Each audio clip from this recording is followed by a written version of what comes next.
گئے وہ اس بدبخت نے حضرت خبیب رضی اللہ تعالیٰ عنہ کے ٹکڑے ٹکڑے کر دیے، جسم کے دھڑ الگ کر دیے، لیکن وہ بھی شیر کا بچہ شیر، وہ بھی نڈر کا بچہ نڈر، وہ بھی نہ بکنے والا نہ جھکنے والا، دنیا کو یہ پیغام پہنچا دیا، یاد رکھنا جسم پہ تمہارے ٹکڑے کر دیے جائیں، یاد رکھنا تمہارے جسم پہ کئی دھڑ الگ کر دیے جائے، لیکن یاد رکھنا اپنے مال دن من تن سب ختم نبوت پر لٹا دینا۔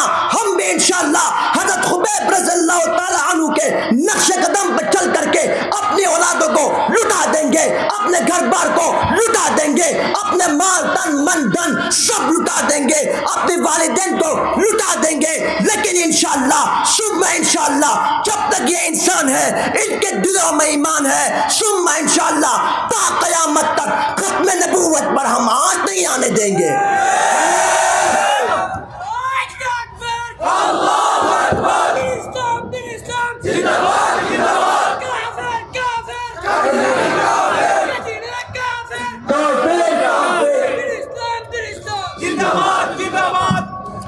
میرے پیاروں میرا وقت مکمل ہو چکا، لیکن انشاءاللہ ثم انشاءاللہ مجھے یقین ہے کہ انشاءاللہ یہاں سے جو بھی جائے گا تا قیامت تک جب کہ ان کے اولادیں بھی رہیں گی، سب نے انشاءاللہ ان باتوں پر عمل کرنا ہے۔ انشاءاللہ سب کرو گے عمل، سب کرو گے عمل۔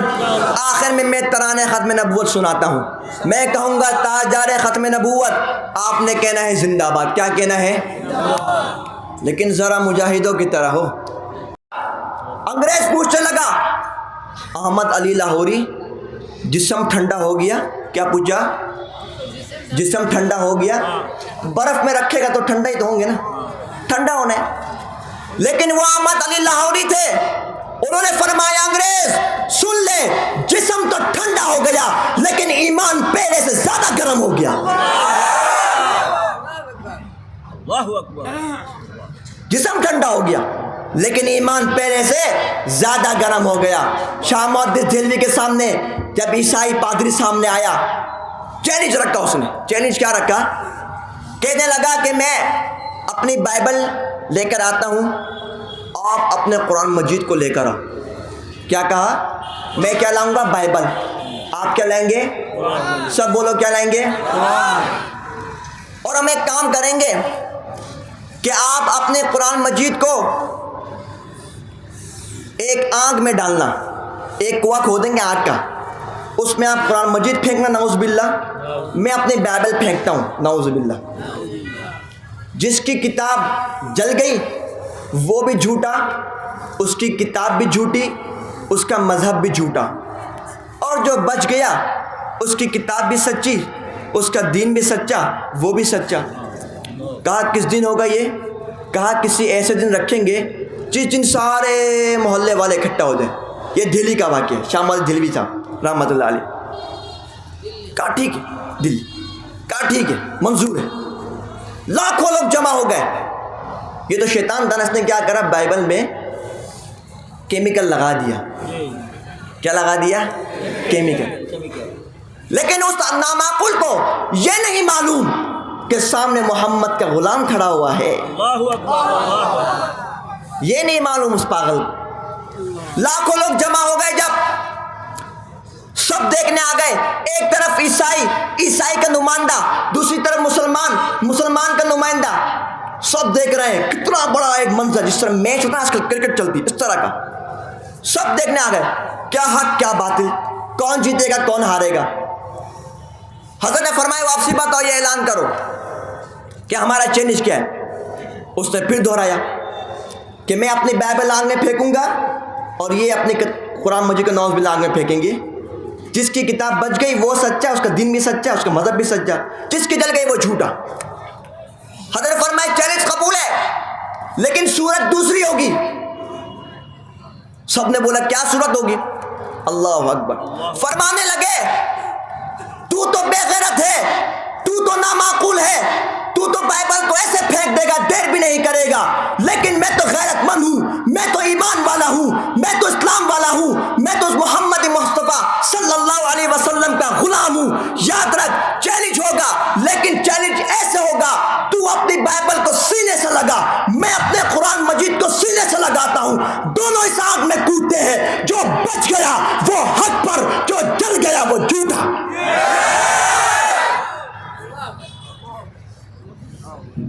جب یہ منظر بیان کرا اس پادری کے پسینے چھوٹ گئے، ہمت نہیں ہوئی، وہیں سے بھاگ پڑا۔ لاکھوں لوگ نے بیک وقت لا الہ الا اللہ کا کلمہ پڑھا۔ یہ ہے غلامان محمد، یہ ہے غلامان محمد، یہ ہے علماء کرام نے۔ وہ محدث دہلوی بھی ایک عالم تھا، وہ بھی نڈر تھا، دنیا کو یہ پیغام بتایا کہ علماء کی قدر کیا ہے، علماء کس کو کہتے ہیں۔ صرف عالم کے لقب کو علماء نہیں کہتے، بلکہ اس پر عمل کر کے دکھایا، اس پر عمل کر کے دکھایا۔ میرے پیارو، ٹائم بہت طویل ہوتا جا رہا ہے، بات بہت لمبی ہوتی جا رہی ہے۔ آخر میں آپ حضرات کے سامنے 5 منٹ ختم نبوت کے موضوع میں گفتگو کروں گا۔ میرے پیارو، اللہ رب العزت نے قرآن مجید میں ارشاد فرمایا، اعوذ باللہ من الشیطان الرجیم، بسم اللہ الرحمن الرحیم، ما کان محمد ابا احد من رجالکم ولکن رسول اللہ وخاتم النبیین وکان اللہ بکل شیء علیما۔ کہ محمد تم میں سے کسی بھی مرد کے باپ نہیں، لیکن وہ اللہ کے رسول اور آخری نبی ہے۔ کیا ہے؟ ختم نبوت کس کو بولتے ہیں؟ ختم نبوت کہتے ہیں کہ اللہ کے نبی صلی اللہ تعالی علیہ وآلہ وسلم کے بعد اس دھرتی میں تا قیامت کسی بھی قسم کا کوئی اور نیا نبی نہیں آئے گا۔ اس کو بولتے ہیں ختم نبوت۔ یہ ختم نبوت کی تعریف ہے۔ میرے پیارو، وہ قادیانی ملعون مرزا ملعون جو قادیان انڈیا میں پیدا ہوا، اس بدبخت نے دعویٰ کیا نعوذ باللہ ثم نعوذ باللہ کہ میں اللہ کا آخری نبی ہوں۔ سب بولو نعوذ باللہ۔ لیکن آپ حضرات کو معلوم ہے کہ میرے رب کی شان بھی نرالی ہے، میرا رب بھی وہ چیز دکھا دیتا ہے جس سے عقل مند کو ہنسی آ جاتی ہے، ایمان اور بھی بڑھ جاتا ہے۔ نبی کی یہ شان ہوتی ہے کہ جو نبی جس مقام میں مرتا ہے اس کو وہیں پہ تدفین کیا جاتا ہے۔ سمجھ آ رہی ہے بات کو؟ جہاں پر نبی مرے گا اس کو وہیں پر دفن کیا جائے گا۔ وہ دیکھو میرے محبوب صلی اللہ تعالی علیہ وآلہ وسلم کے مقبرے کو لاکھوں لوگ صرف 2023 میں ہسٹری نے دیکھا، 1 لاکھ نہیں، 2 لاکھ نہیں، 3 نہیں، 4 نہیں، 98 لاکھ لوگوں نے سلامی پیش کری دریا اختر پر۔ 98 لاکھ لوگ اس سال عمرے میں گئے صرف سلام پیش کرنے کے لیے۔ اور وہ بدبخت ملعون کہاں پہ مرا؟ جہاں پہ ہم چوہے کو مارتے ہیں۔ چوہے کو کہاں مارتے ہیں؟ واش روم میں۔ کہاں مارتے ہیں؟ باتھ روم میں۔ کہاں مارتے ہیں؟ باتھ روم میں مرا وہ بدبخت۔ بات سمجھ آ رہی ہے؟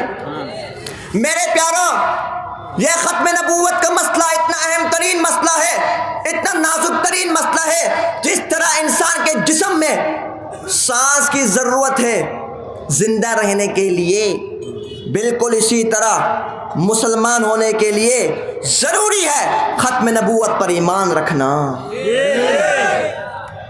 بالکل اسی طرح ضروری ہے۔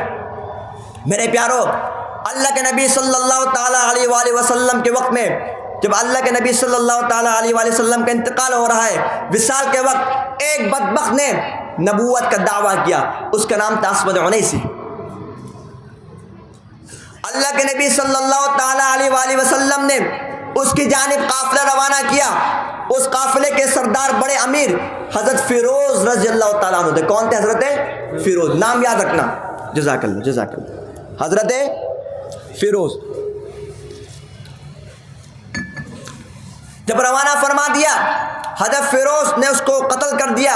ابھی پہنچے نہیں تھے، حضرت جبریل نے فرما دیا اللہ کے نبی کو کہ اللہ کا نبی وہ بدبخت اسود عنسی مارا گیا، جہنم وصال ہو گیا۔ اللہ کے نبی نے فرمایا قد فازا فیروز، فیروز کامیاب ہو گیا۔ دنیا کو یہ بات پہنچا دی۔ یاد رکھنا، ختم نبوت پر اگر کوئی ڈاکہ ڈالنا چاہے، ختم نبوت پر اگر کوئی بکواس کرنا چاہے، ختم نبوت پر اگر کوئی آنکھ اٹھا کے دیکھے اس کی آنکھ کھینچ لینا، کوئی ہاتھ اٹھائے اس کے ہاتھ کاٹ دینا، کوئی نبوت کا دعویٰ کرے اس کی گردن الگ کر دینا۔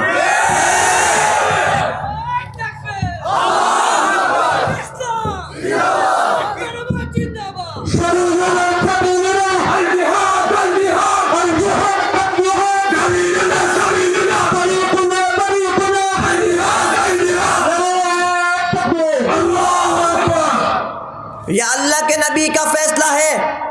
اس دھرتی میں اگر کسی کا فیصلہ چلے گا تو وہ میرے رب کا چلے گا, اور اس کے رب کا فیصلہ وہی ہے جو اللہ کے نبی نے ہم تک پہنچایا. وہی اس کا فیصلہ ہے, اس پر ہم عمل کریں گے. اپنی زندگی میں یہ بات بتا دی. میرے پیارو, حضرت ابوبکر صدیق رضی اللہ عنہ جو یار غار رہے, جو اللہ کے نبی کے سب سے قریب رہے, جو خلیفہ بلا فصل رہے, اللہ کے پیارے صحابی خلیفہ اول کے وقت میں ایک بندہ تھا, اس کا نام تھا مسلمہ کذاب. اس بدبخت نے بھی نبوت کا دعویٰ کیا. حضرت ابوبکر نے خالد بن ولید کو خط لکھا, حالانکہ وہ اس وقت جو لوگ زکوٰۃ کے خلاف تھے ان کے خلاف جہاد میں مصروف تھے. خط لکھا, اے خالد تم اگر بیٹھے ہو تو کھڑے ہو جاؤ, اگر بیٹھے ہو تو دوڑ پڑو. وہ فلاں ایک بدبخت نے دعویٰ کر دیا نبوت کا, اس کی سب سے پہلے گردن الگ کرو. اتنا ظالم تھا, اتنا بدبخت تھا. حضرت خبیب رضی اللہ تعالیٰ عنہ کو سامنے بٹھایا, گرفتار کر کے, ایرسٹ کر کے, اور کہنے لگا کیا تو اللہ کے نبی کو آخری نبی مانتا ہے؟ کہنے لگے بالکل مانتا ہوں, کون نہیں مانتا. پھر پوچھنے لگا کیا تو مجھے اللہ کا آخری نبی مانتا ہے؟ کہا نہیں, تو جھوٹا ہے, تو کذاب ہے, تجھے میں نہیں مانتا. جیسے یہ کہا اس بدبخت نے پہلا ہاتھ کاٹ دیا. اللہ اکبر, اللہ, پہلا ہاتھ کاٹ ڈالا اس بات پر کہ انہوں نے کہا تو جھوٹا ہے, تو نبی نہیں ہو سکتا. وہی سوال پھر دہرایا. حضرت خبیب نے پھر وہی جواب دیا, دوسرا ہاتھ کاٹ دیا. زندہ ہے, سوچے زندہ. اللہ اکبر. اللہ ہم سب کے دلوں میں بھی شہادت کی تمنا رکھ دے. اللہ ہم سب کے دلوں میں بھی خبیب والا ایمان رکھ دے. حضرت خبیب رضی اللہ تعالیٰ عنہ جو وہ پوچھتا گیا اس کا جواب نہ میں دیتے